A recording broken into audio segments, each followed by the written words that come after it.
My wife's dad, the boss, fired me after I interviewed with other companies, even though he had denied me a raise for 5 consecutive years. I consider this disloyal, he said, revoking my building access on the spot. I smiled, wished him well, and left without causing a scene. 2 days later, he received an email from, "You know that feeling when you walk into a room and something's just off?" Yeah, that's exactly what hit me the second I stepped into Raymond Ellis's corner office that Tuesday morning. The guy's got this massive mahogany desk that probably cost more than my car, floor-to-ceiling windows overlooking downtown, and enough leather-bound books to make you think he actually reads something other than golf magazines. But today, something was different. The usual fake smile was nowhere to be found. My name's Logan Rivers, and I'd been busting my ass at Graypoint Strategies for 5 solid years. Senior analyst, they called me, though honestly, I was doing way more than analyzing anything. I was the guy who stayed until 9 p.m. fixing other people's screw-ups, the one who smooth-talked angry clients back from the edge, and yeah, the one who brought in more revenue than half the so-called VPs combined. And Raymond Ellis? He's my father-in-law, Claire's dad, and the CEO who'd been dangling that promotion carrot in front of me like I was some kind of corporate donkey. "Sit down, Logan," he said, and man, his voice had this edge to it that made my stomach drop. No good morning. No how's Claire. None of that usual small talk bullcrap. Just straight to business, and not the good kind. I settled into that uncomfortable chair across from his desk. You know the type, designed to make you feel small while the big shot looms over you from his throne.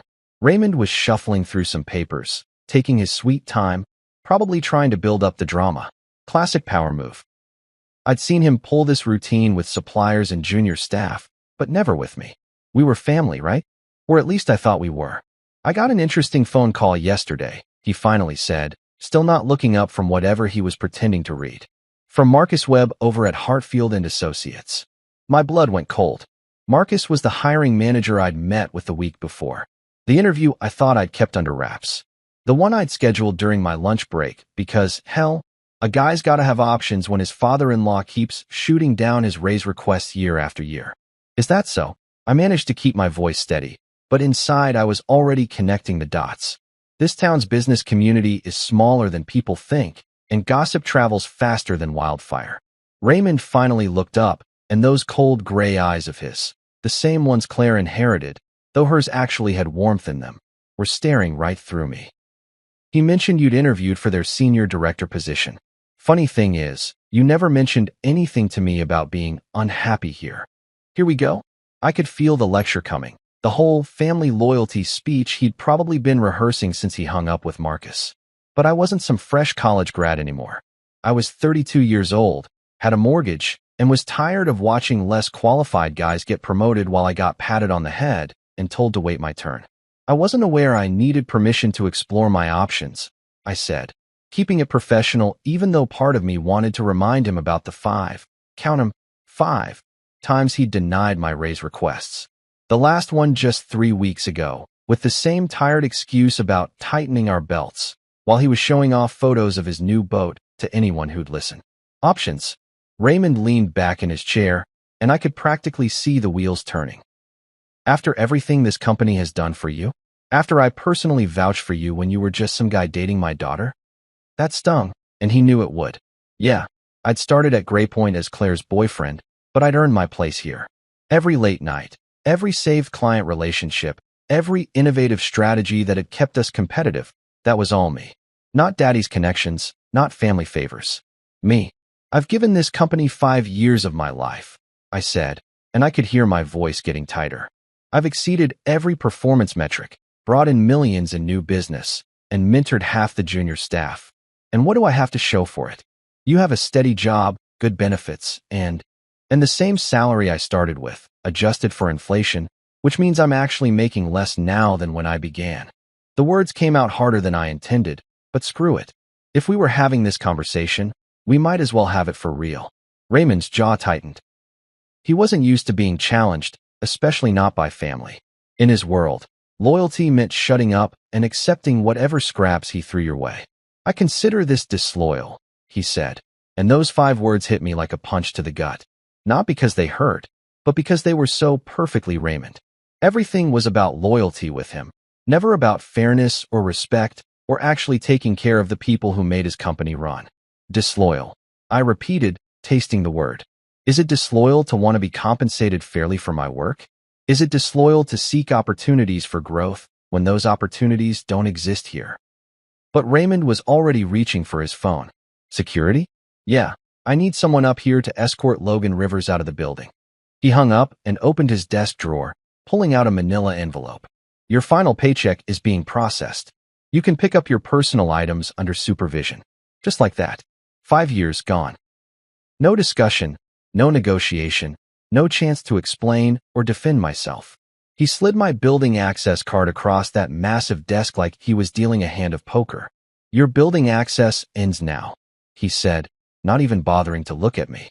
You know what the crazy part was? I felt relieved. Like a weight I didn't even know I was carrying had just been lifted off my shoulders.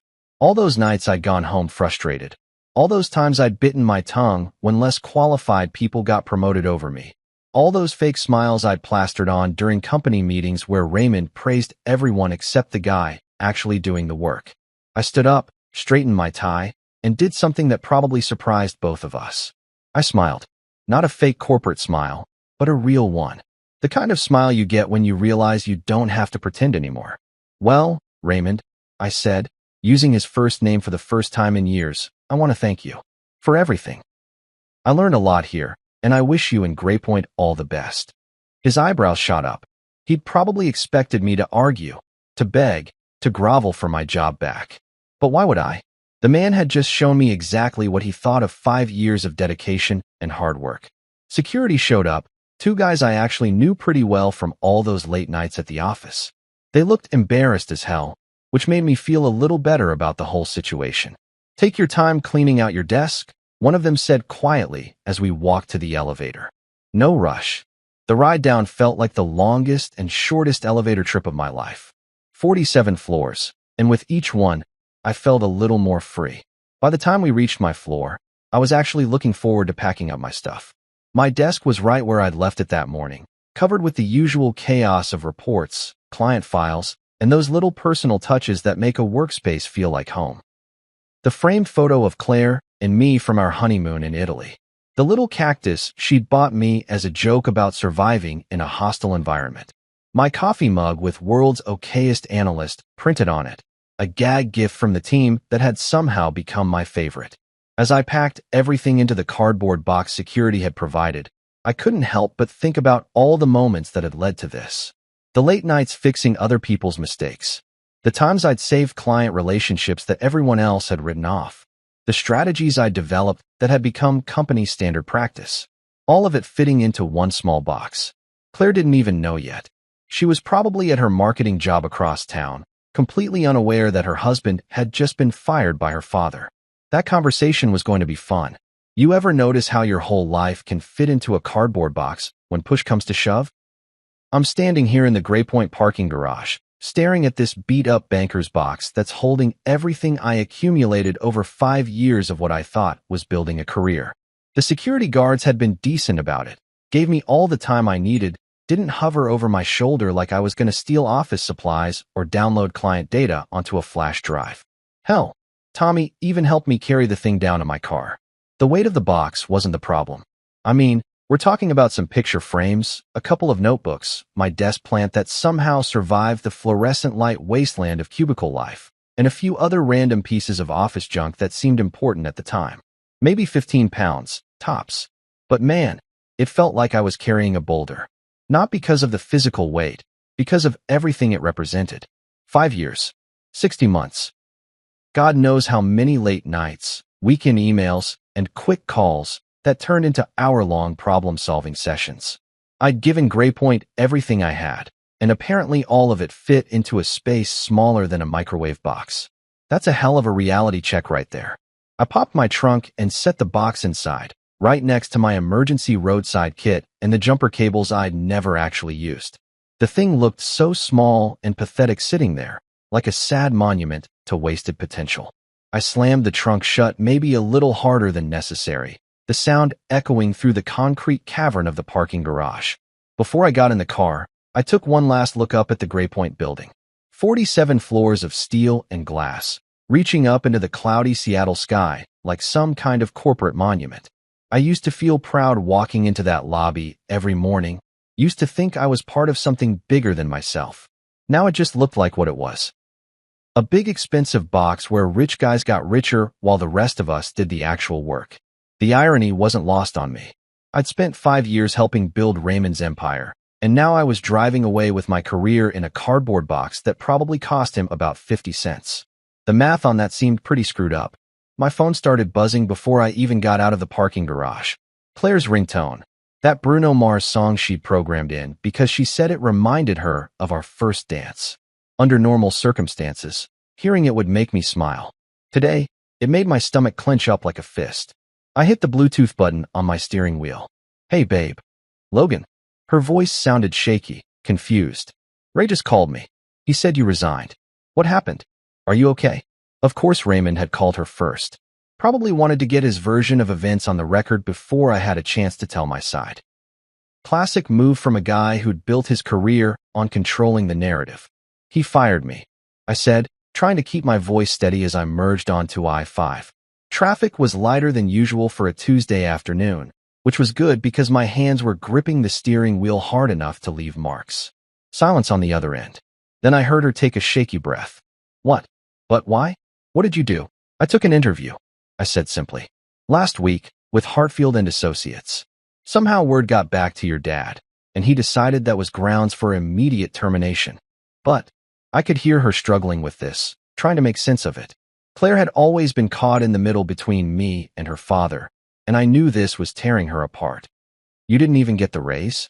No. Again, those 2 words carried the weight of 5 years of disappointment.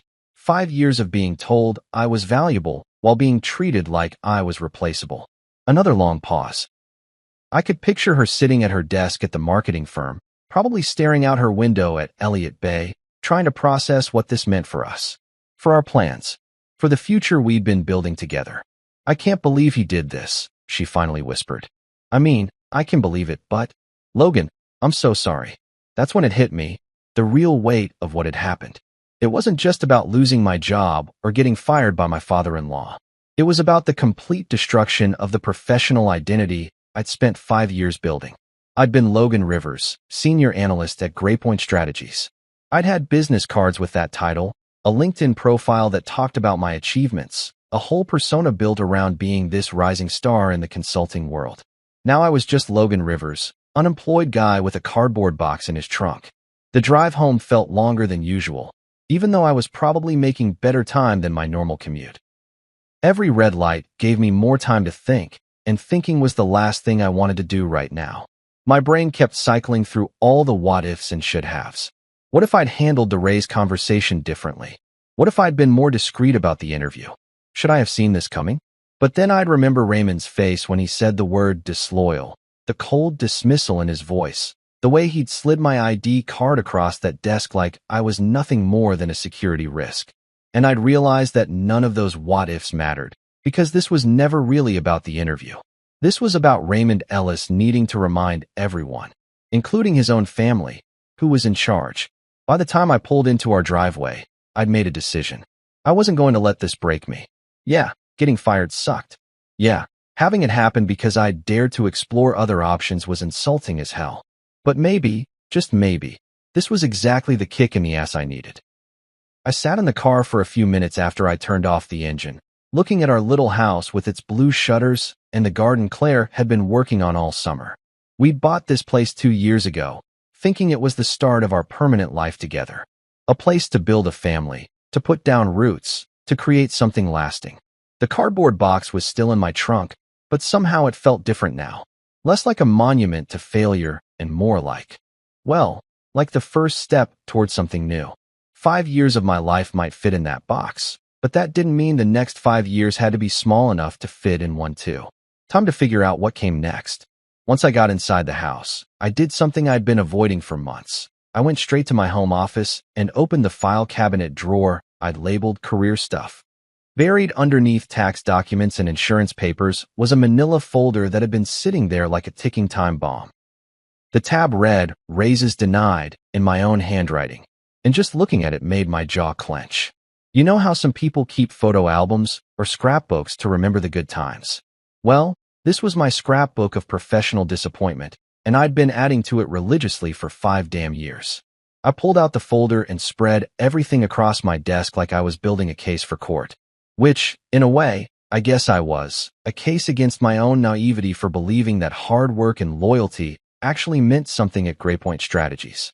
The first document was from year 1, back when I still thought Raymond might actually be looking out for me. A performance review dated March 15th, 2020, with all those corporate buzzwords that make you feel good until you realize they don't come with a paycheck increase. Logan consistently exceeds expectations, it read.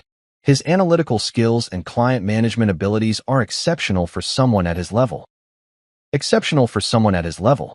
Even back then, the condescension was there, hiding behind the praise like a snake in the grass.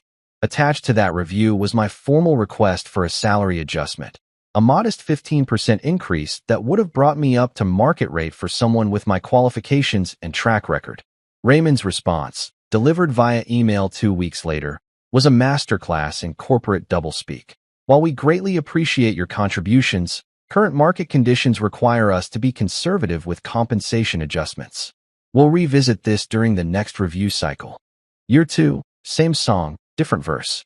Another glowing performance review, another exceeds expectations, rating, another request for fair compensation. This time Raymond had the balls to cite budget constraints, while the company newsletter that same month featured a 2-page spread about Graypoint's record-breaking quarterly profits. The math didn't add up, but apparently my opinion on basic arithmetic wasn't welcome in the C-suite. I flipped through year 3's documents, feeling that familiar burn in my chest. This was when I'd started documenting everything obsessively, printing out emails and saving performance metrics like I was building evidence for some future reckoning. Maybe subconsciously, I knew this day was coming. The performance review from that year was even more effusive in its praise. Logan has become an indispensable asset to our organization, Raymond had written. His leadership of the Morrison Industries account recovery saved the company an estimated $3.2 million in potential losses. Indispensable. That word should have come with a raise, a promotion, or at least a cost of living adjustment. Instead, it came with another rejection letter citing economic uncertainty and the need to maintain operational stability. Economic uncertainty. This from a guy who'd bought a 40-foot yacht that same summer and named it Graypoint Glory. I'd seen the pictures on his Facebook page, Raymond and his golf buddies sipping champagne on the deck, while I was working 60-hour weeks to maintain his operational stability. Year 4 was where the rejections started getting creative. While your performance continues to exceed expectations, we're implementing a company-wide salary freeze to ensure our competitive position in the market.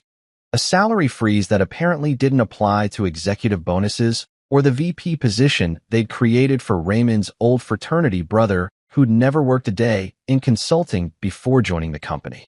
I remember that rejection stinging more than the others because by then I'd started seeing the writing on the wall. I wasn't being held back because of budget constraints or market conditions. I was being held back because Raymond Ellis had figured out he could get premium work for bargain basement prices, and why mess with a good thing? The most recent rejection, just 3 weeks ago, was sitting right on top of the pile like a fresh wound. This time I'd come armed with market research, salary comparisons, and a detailed analysis of my contributions to the company's bottom line.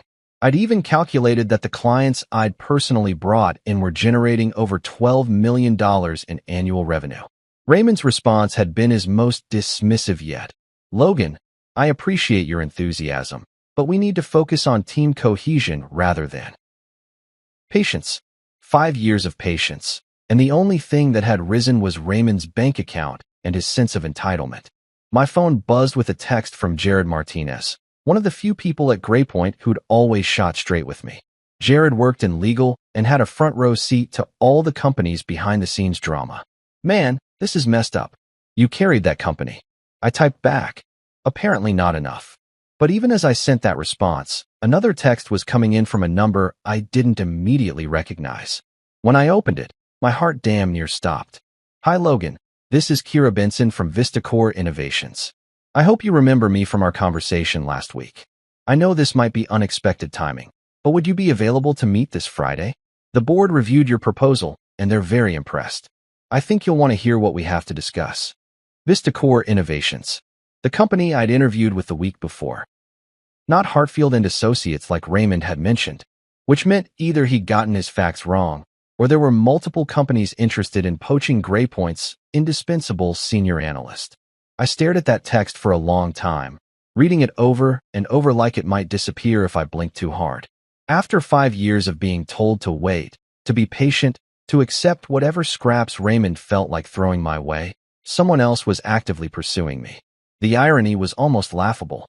Raymond had fired me for being disloyal because I dared to explore other options.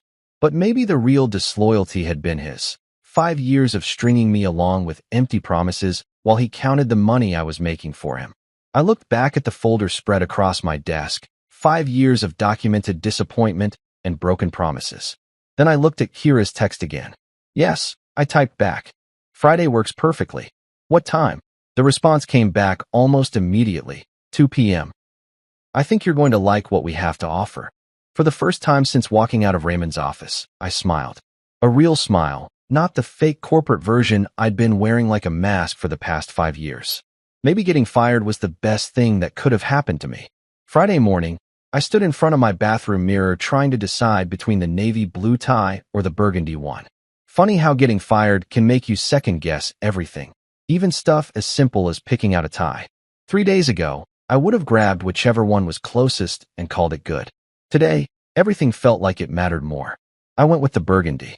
Claire always said it brought out my eyes. And hell, I figured I could use all the confidence I could get. The drive downtown to VistaCore's offices gave me plenty of time to think, maybe too much time. My brain kept cycling between excitement and terror, like I was on some kind of emotional roller coaster that wouldn't stop long enough to let me off. 1 minute, I was imagining myself in a corner office with actual decision-making authority. The next, I was wondering if this whole thing was just a courtesy meeting before they told me thanks, but no thanks. VistaCore's building was everything Gray Point's wasn't. Where Raymond's place was all dark wood and intimidating marble, designed to make you feel small. This place was bright, modern, and somehow welcoming. Floor-to-ceiling windows let in actual sunlight. The lobby had comfortable seating that looked like people might actually use it, and the receptionist smiled like she meant it instead of like it was part of her job description. Mr. Rivers? Ms. Benson is expecting you, she said, gesturing toward a bank of elevators that looked like they belonged in a spaceship rather than an office building. 23rd floor, suite 2340. The elevator ride up was smooth and quiet, nothing like the ancient, groaning death trap at Gray Point that sounded like it might give up the ghost between floors. Through the glass walls, I could see people actually collaborating, having animated discussions around whiteboards covered in colorful diagrams and charts.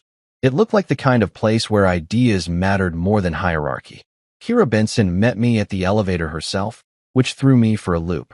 At Gray Point, executives like her would have sent an assistant to collect me and deliver me to the appropriate conference room like a package. But here she was, extending her hand with a genuine smile that reached her eyes. "Logan, I'm so glad you could make it," she said, her handshake firm but not trying to prove anything. "I hope the drive wasn't too bad." Kira was probably in her early 40s, with short auburn hair and the kind of confidence that comes from knowing you're good at what you do without needing to prove it to everyone in the room. She was wearing a sharp gray suit that looked expensive but not flashy, and when she walked, people nodded respectfully without looking intimidated. "Traffic wasn't too crazy," I said, following her down a hallway lined with modern art and actual plants, not the plastic nonsense that decorated Gray Point's sterile corridors. Good, good. Listen, I know this week has been eventful for you," she said, and I appreciated that she didn't dance around the elephant in the room. "I hope you know that what happened at Gray Point has nothing to do with how we see your value."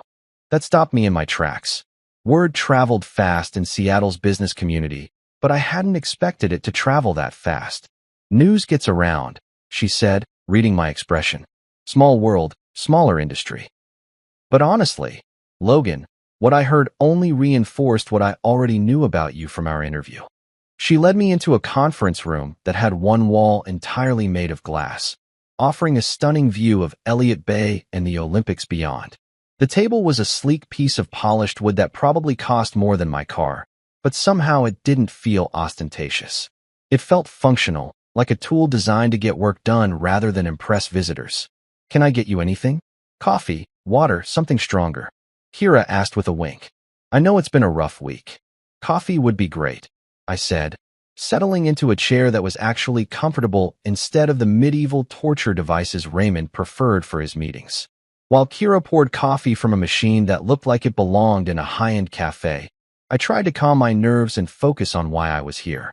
This wasn't about what had happened at Gray Point. This was about what could happen next. "So," Kira said, sliding a steaming mug across the table, "let's talk about your future." She opened a leather portfolio and pulled out a document that made my heart skip a beat. Official letterhead, multiple pages, the kind of formal presentation that meant serious business. "Logan, I'll cut to the chase because I think you've had enough corporate BS to last a lifetime," she said, leaning forward slightly. "We reviewed your proposal from last week, the strategy framework you outlined for expanding into the Pacific Northwest market. It was brilliant, thorough, innovative, and exactly the kind of thinking we need here." I felt my chest tighten with something I hadn't experienced in years, genuine professional validation from someone who wasn't related to my wife. "The board met Wednesday night," Kira continued, "and they asked me to make you an offer. Not for a senior analyst position, not for some middle management role where you'll spend the next 5 years waiting for someone to retire. We want to offer you the position of Director of Global Accounts." Director? I'd been dreaming about a title like that for 5 years, and Raymond had made it clear it was never going to happen at Gray Point. "Not for me, anyway. You'd be leading your own team," Kira said, sliding the offer letter across the table. 7 direct reports to start, with room to grow as we expand. You'd have full authority over account strategy, client relationships, and budget allocation for your division. My hands were actually shaking as I picked up the document. The first page was all the standard legal language, but the second page, holy shit. The salary number jumped off the page like it was printed in neon. Nearly double what I'd been making at Gray Point. Not just double what I'd been asking for in those rejected raise requests. Double what I'd actually been earning. "I know it's a big number," Kira said, watching my reaction. "But you're not being overpaid, Logan. You were being underappreciated." I had to read the figure 3 times to make sure I wasn't hallucinating. Base salary, performance bonuses, stock options, health benefits that actually covered things, for weeks of vacation that I was apparently expected to take rather than let accumulate indefinitely. "This is," I started, then stopped. I'd been about to say generous, but that wasn't the right word. Generous implied charity, and this wasn't charity. This was recognition. This was what I was actually worth in the marketplace. "I'm honored," I finally managed, surprised by how steady my voice sounded. "Truly honored that you'd consider me for this role." Kira smiled, and there was something almost maternal in her expression. "Logan, I've been in this business for 15 years. And I've seen a lot of talented people get ground down by companies that didn't value them properly. When I see someone with your skills and drive, someone who's been held back for no good reason, it's not just good business to make them an offer. It's the right thing to do." She leaned back in her chair, giving me space to process what I was looking at. "Take the weekend to think about it," she said. "Talk it over with Claire. But I hope you'll say yes, because I think we could build something amazing together." I looked out at the view of Elliott Bay, then back at the offer letter, then at Kira's expectant face. For the first time in 5 years, someone was betting on me instead of betting against me. "I don't need the weekend," I said. "Yes, absolutely yes." I floated through the rest of Friday like I was walking on air. Signed the offer letter right there in Kira's office, shook hands on a start date 2 weeks out, and drove home with the kind of stupid grin on my face that probably made other drivers think I was having some kind of breakdown. Maybe I was. But it was the good kind. The kind where your whole world shifts and suddenly everything that seemed impossible becomes inevitable. Claire's car was already in the driveway when I got home, which meant she'd left work early. That could be good or bad, depending on how her dad had spun the whole situation. I found her in the kitchen, stress cooking, which for Claire meant making enough food to feed a small army. The counter was covered with ingredients for what looked like lasagna, garlic bread, and some kind of elaborate salad that required more chopping than a Benihana show. "Hey," I I said, loosening my tie as I walked up behind her. Smells amazing in here. She didn't turn around immediately, just kept dicing tomatoes with the kind of precision that meant she was working through some serious emotions. How did it go? She asked, her voice carefully neutral. Better than I could have imagined, I said, unable to keep the excitement out of my voice. Claire, they offered me a director position, director of global accounts, with my own team and everything. That got her attention. She set down the knife and turned to face me, and I could see the relief and pride fighting with something else in her expression. Worry maybe, or guilt. Logan, that's incredible, she said, and she meant it. But then her face fell a little. Why didn't you tell me you were applying elsewhere? There it was. The conversation I'd been dreading but knew we had to have. I leaned against the counter, trying to figure out how to explain 5 years of frustration without making her feel like she had to choose between me and her family. Because every time I brought up leaving Gray Point, you said your father would come around, I said gently.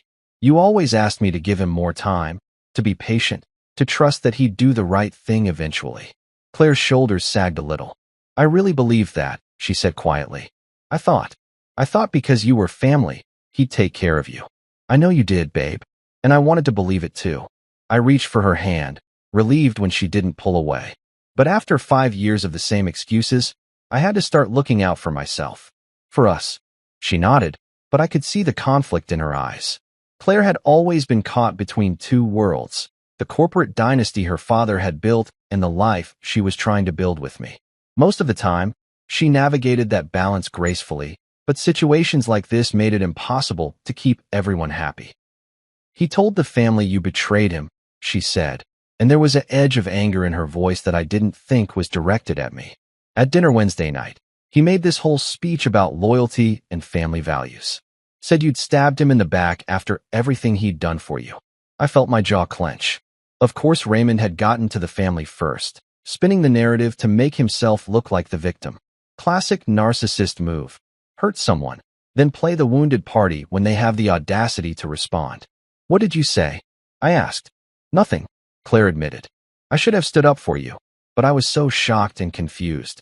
I didn't know what had really happened, and everyone was looking at me like I should have some kind of explanation. You don't owe them an explanation for my decisions, I said firmly. This isn't about you, Claire. This is between me and your dad. But even as I said it, we both knew that wasn't entirely true. In a family like the Elises, everything was political, and wives were expected to keep their husbands in line. The fact that I'd gone rogue reflected poorly on Claire's ability to manage the situation, at least in Raymond's twisted worldview. He said you left with client files, Claire said suddenly, like she'd just remembered something important. Said security was doing an investigation. I actually laughed at that one. Yeah, I left with my coffee mug and a succulent plant. Real dangerous stuff. Your dad's grasping at straws, trying to justify firing me for exploring my options. My phone buzzed with a text, and when I glanced at it, I saw it was from Ryan, Claire's younger brother and Raymond's golden child. Ryan had always been decent to me, probably because he was secure enough in his position as heir apparent that he didn't see me as a threat. He's panicking, the text read. Said you left with client files. Security's checking. This is insane, man. I showed the text to Claire, and she rolled her eyes. Of course he's panicking. You probably handled half his major accounts personally. More than half, I said, then immediately regretted it. The last thing I wanted was to sound like I was bragging or trying to hurt Raymond's business. But it was the truth. I'd been carrying more than my share of the load for years. I texted Ryan back, let him panic. I left with my coffee mug and a succulent plant. Nothing else. The response came immediately. LOL. Dad's lost his mind. Everyone knows you're the most honest guy at the company. Sorry this happened. That actually made me feel a little better. If Raymond's own son thought the whole thing was ridiculous, maybe the rest of the family would see through the bullshit too. You know what the crazy part is? Claire said, leaning against the stove. I've been defending him for years, making excuses for why he wouldn't promote you or give you raises. But watching him do this, it's like I'm seeing him clearly for the first time. He's your dad, I said. You're supposed to see the best in him. But I'm your wife, she shot back. I'm supposed to have your back too. And I haven't been doing that. I walked over and pulled her into a hug, feeling some of the tension leave her body as she melted against me. "You've been in an impossible position," I said. "I never wanted you to have to choose sides." "Well, I'm choosing now," she said, her voice muffled against my chest. "Team Logan all the way." We stood there for a while, holding each other in our kitchen that smelled like garlic and oregano. And for the first time in days, I felt like we were going to be okay. More than okay, actually. We were going to be better than we'd been in years, because now we didn't have to pretend that working for Raymond was sustainable or healthy. "So tell me about this new job," Claire said, pulling back to look at me. "Director sounds pretty impressive." "It is impressive," I said, grinning. "And the salary." I told her the number, and her eyes went wide. "Holy shit, Logan. That's incredible, right? Turns out I was worth more than Raymond was willing to pay. A lot more." Claire shook her head, and I could see the anger building behind her eyes. 5 years. 5 years he strung you along while you were worth this much the whole time. "Hey," I said, taking her face in my hands. "Don't be angry. Be happy. This is the best thing that could have happened to us." She smiled then, the first real smile I'd seen from her since this whole mess started. "You're right. This is amazing. I'm proud of you." Later that evening, as we sat down to eat the feast she'd prepared, my phone rang. Raymond's name appeared on the screen, and Claire and I looked at each other across the table. "Don't answer it," she said. "Whatever he wants, it can wait." I hit decline and set the phone aside. For the first time in 5 years, Raymond Ellis would have to wait for my attention instead of the other way around. And honestly, it felt pretty damn good. Thursday morning started like any other day in my new unemployed life. I was sitting at the kitchen table in my pajamas, laptop open, coffee getting cold while I updated my LinkedIn profile to reflect my shiny new title at Vistacor. It felt surreal typing Director of Global Accounts after 5 years of being stuck in analyst purgatory, but there it was in black and white. Proof that sometimes the universe has a sense of humor. Claire had already left for work, kissing me goodbye with a smile that told me she was finally starting to believe this whole mess might actually work out in our favor. The house was quiet except for the hum of the refrigerator and the occasional car passing by outside. Peaceful even. The kind of morning that makes you think maybe unemployment isn't the worst thing in the world when you've got a guaranteed job waiting for you in 10 days. I was debating whether to make another pot of coffee when my phone buzzed with a text from Marcus Webb at Hartfield & Associates. The guy who'd unknowingly started this whole chain of events by mentioning my interview to someone who mentioned it to someone who mentioned it to Raymond. "Just heard what happened at Gray Point. That's messed up, man. Hope you landed on your feet." Before I could respond, another text came in from Sarah Chan, a former Gray Point colleague who'd jumped ship about 6 months ago for a better opportunity. "Holy shit, Logan. Word is Raymond's having an absolute meltdown. What did you do?" That got my attention. I typed back. "Nothing. Just got fired for taking an interview." "What? Check your email. Something big is going down." I opened my personal Gmail, scanning through the usual spam and newsletters, but nothing jumped out. The original email was sent from Vistacor's corporate communications team to Raymond Ellis personally, with CCs to the entire Gray Point executive team. My heart started pounding before I even read the first line, because I had a pretty good idea what this was about. "Dear Mr. Ellis," it began, and I could practically feel the polite professionalism dripping off every word. "We hope this message finds you well. After careful consideration and thorough review of our current vendor relationships, Vistacor Innovations has decided to terminate our consulting contract with Gray Point Strategies, effective immediately." Holy shit. I read that line 3 times to make sure I wasn't hallucinating. Vistacor, the company that had just offered me a director position, was pulling their business from Gray Point. The same Vistacor that represented one of Raymond's biggest accounts. The same Vistacor that generated somewhere in the neighborhood of $18 million in annual revenue for Gray Point. This decision was not made lightly. The email continued, and we want to emphasize that it reflects no dissatisfaction with the quality of work performed by Gray Point's team members, many of whom have provided exceptional service over the years. Even in their breakup email, they were classier than Raymond had been when he fired me. No accusations, no drama. Just professional courtesy and respect for the people who'd actually done the work. However, recent organizational changes at Gray Point have caused us to reassess our partnership priorities and strategic alignment. We believe this change will better serve Vistacor's long-term objectives and values. Recent organizational changes. That was corporate speak for, "We heard you fired Logan Rivers like an asshole, and we don't do business with companies that treat good people like garbage." The email went on to outline the transition timeline, the return of confidential materials, and all the other legal necessities that come with ending a major business relationship. But the key message was clear. Vistacor was done with GrayPoint, and they weren't sugarcoating why. My phone rang immediately. Sarah's name on the caller ID. "Did you read it?" she asked before I could even say hello. "Just finished," I said, still staring at the screen like the words might rearrange themselves. "Jesus Christ, Sarah. $18 million. Try 22 million, she corrected. That's what they were projecting for next year with the expansion project. "Logan, this is nuclear." Raymond is absolutely losing his mind. I felt a weird mix of emotions washing over me.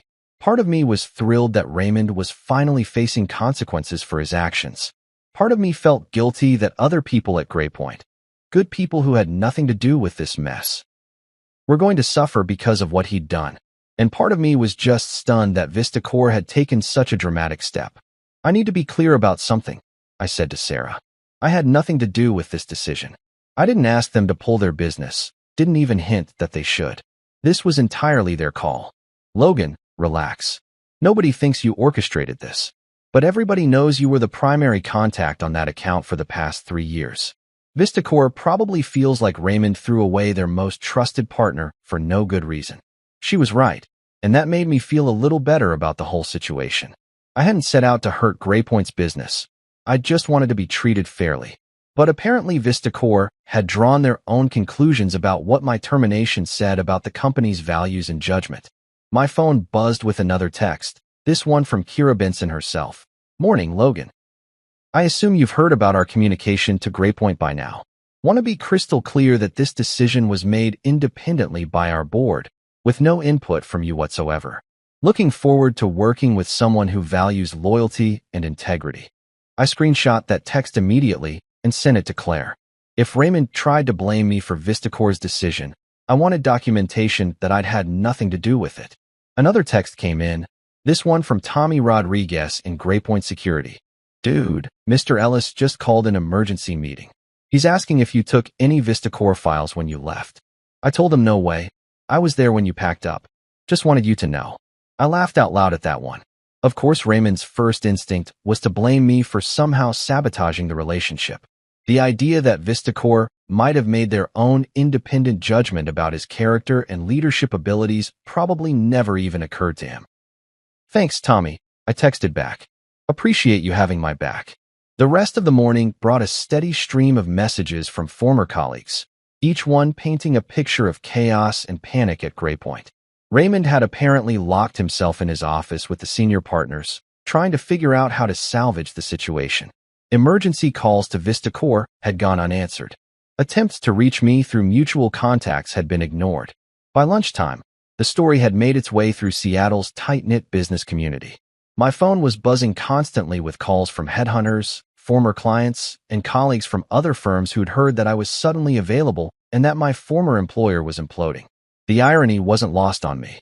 Raymond had fired me for being disloyal, and now his company was facing the consequences of that disloyalty in the most public and expensive way possible.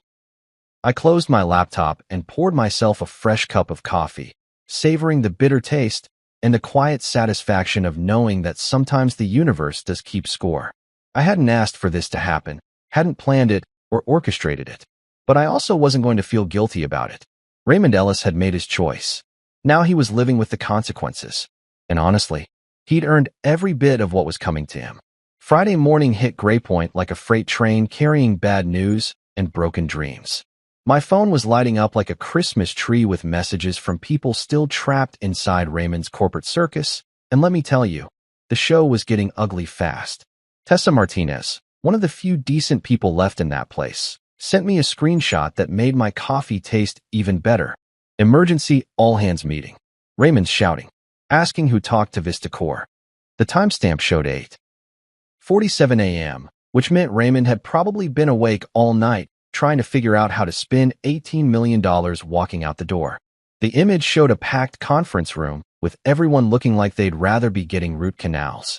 Raymond was standing at the head of the table, his usually perfect silver hair looking like he'd been running his hands through it all night. Even through a blurry phone photo, you could see the desperation in his body language. "This is insane," Tessa texted. "He's acting like someone committed treason." 20 minutes later, Jared called me directly. "Dude, you need to hear this. 3 board members just cornered Raymond about your firing."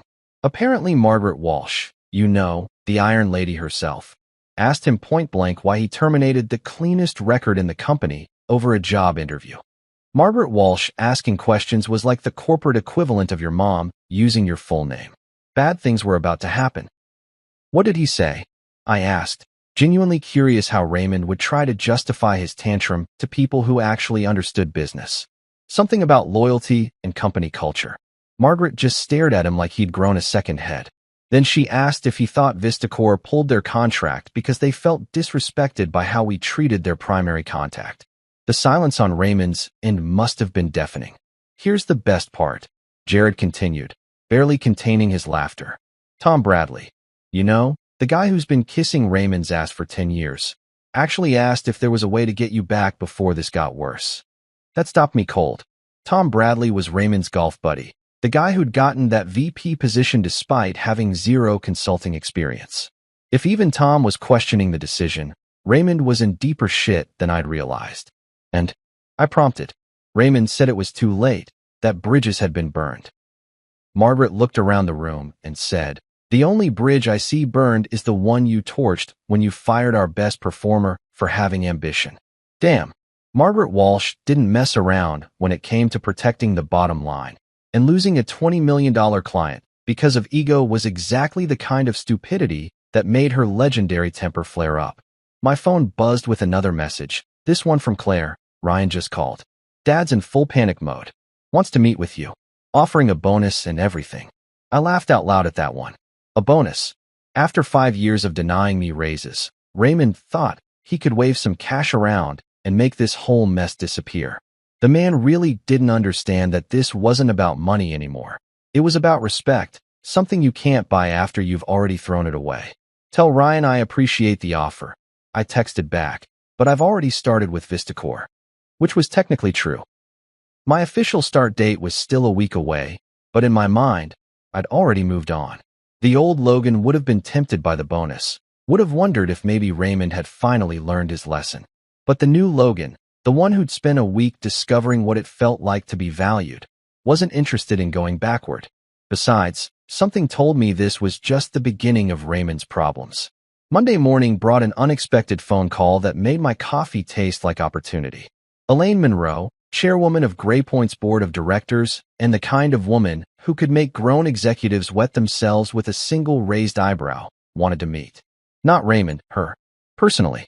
"I understand you've been through quite an ordeal, Logan," she said in that crisp, no-nonsense voice that had terrified CEOs across the Pacific Northwest for 30 years. "Would you be willing to meet for coffee?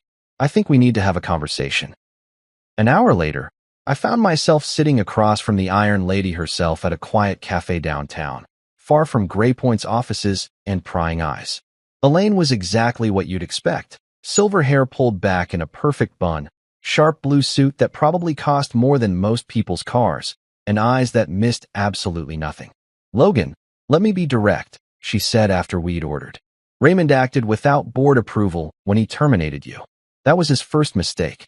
His second was failing to consider how it would look to our clients." I sipped my coffee and waited. Elaine Monroe didn't call emergency meetings to make small talk. "We'd like to offer you reinstatement," she continued. "Significant salary increase, leadership position, full autonomy over your accounts. Whatever Raymond should have offered you years ago, the old me would have jumped at this. 5 years of fighting for recognition, and here it was being handed to me on a silver platter. But the new me, the one who'd tasted what it felt like to be actually wanted, just felt tired." "That's incredibly generous, Ms. Monroe," I said carefully. "But I've already accepted a position with Vistacor. I start next week." Her expression didn't change, but I caught a flicker of respect in those sharp eyes. "Smart move. They're lucky to have you." She leaned forward slightly. "Can I ask what would have made you stay?" "Hypothetically." I thought about that for a moment, Really thought about it. If anyone had acted like they wanted me to, I said finally. Not needed me, not tolerated me, wanted me. Like I was an asset worth investing in rather than a problem to manage. Elaine nodded slowly. Fair enough. That's exactly what I told the board this morning. We finished our coffee in comfortable silence. Two professionals who understood exactly what had gone wrong and why. When we stood to leave, she extended her hand. Good luck at VistaCore, Logan. And thank you for being honest about what happened. It's helped us see some things more clearly. I shook her hand, surprised by how final it felt. The first time I'd left Gray Point, I'd been escorted out by security. This time, I was walking away by choice, with my head held high and the respect of someone who mattered. Take care, Ms. Monroe. I hope you find what you're looking for. As I walked back to my car, I realized I wasn't angry anymore. I wasn't bitter or resentful or looking for revenge. I was just done. 5 years of fighting to be valued at a place that would never value me was over. Time to build something new. My first month at VistaCore felt like stepping into a completely different universe, one where people actually gave a damn about what you had to say. No more tiptoeing around fragile egos or translating every idea through 3 layers of corporate politics. Just straight-up collaboration with people who wanted to be there. I had a team of 7 now, and man, what a difference that made. These weren't burned-out corporate zombies going through the motions. These were sharp, motivated professionals who brought ideas to the table instead of waiting for someone else to tell them what to think. Sarah Kim, my lead analyst, had this way of breaking down complex market data that made even the most boring spreadsheets tell a story. Marcus Thompson could charm the pants off the most difficult clients, and Jenny Walsh, no relation to Margaret, thankfully, had a strategic mind that could spot opportunities 3 moves ahead. We weren't just managing accounts, we were building relationships. Real ones. The kind where clients called you first when they had problems because they trusted you to find solutions, not just bill them for hours. The travel was incredible too. In 5 years at Gray Point, I'd maybe left Seattle a dozen times for business. In my first month at VistaCore, I'd been to Portland twice, San Francisco once, and had a week-long strategy session in Denver that actually resulted in actionable plans instead of corporate buzzword bingo. At the monthly leadership dinner, Kira stood up with her glass of wine and looked right at me. To Logan, she said, loud enough for the whole restaurant to hear. Proof that knowing your worth changes everything. The applause felt different than any recognition I'd ever gotten at Gray Point. This wasn't polite corporate clapping. This was genuine appreciation from people who understood what I brought to the table.